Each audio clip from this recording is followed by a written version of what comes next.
Ang leprosy o ketong ay isang chronic infectious disease na sanhi ng bakterya na tinatawag na Mycobacterium leprae.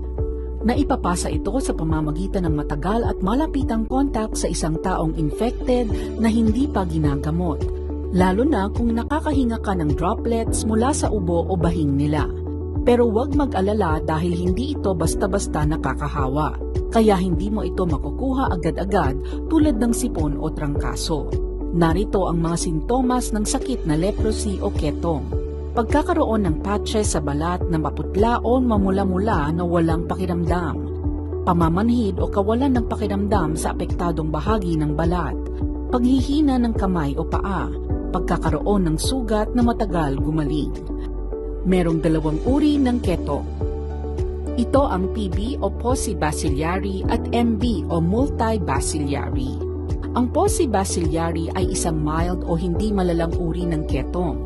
Ang mga taong may PB ketong ayon sa pagsusuri ng skin smear ay wala o merong kakaunting bilang ng bakterya sa kanilang katawan.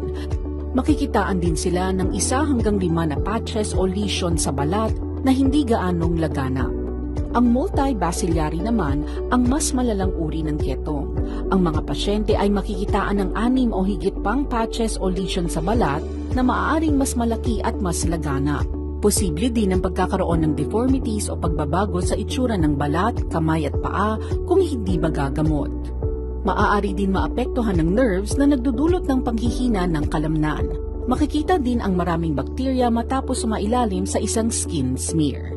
Mga dapat malaman patungkol sa sakit na ketong. Hindi dapat kinakatakutan ang leprosy dahil ito ay sanhi ng isang bakterya at ito ay madaling gamutin gamit ang multi-drug therapy o MDT, isang kombinasyon ng mga gamot na libre sa lahat ng health center sa lungsod ng Taguig.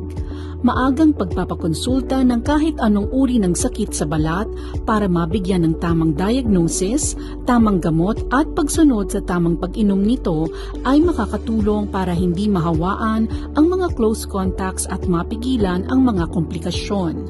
Ang mga pasyenteng may ketong ay hindi na makakahawa pagkatapos ng 1 buwan na paggagamot gamit ang MDT.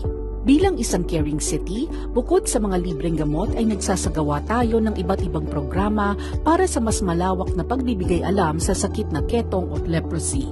Ilan lamang sa programang ito ay ang Kilatis Cutis Medical Campaign na karaniwang ipinagdiriwang tuwing huling linggo ng Pebrero taon-taon at ang World Leprosy Day o WLD na ipinagdiriwang tuwing huling linggo ng Enero taon-taon. Ang WLD ay isinasagawa para magkaroon ng pag-unawa ang mga tao laban sa stigma na kaakibat ng sakit na leprosy. Ang mga pasyenteng may leprosy ay hindi ikinakahiya o iniiwasan. Bagkus sila ay ating suportahan at unawain, hindi dapat itulak palayo o para magtago. Sama-sama nating buuin ang isang komunidad na nagmamalasakit at tumutulong. Stop the stigma, start the change.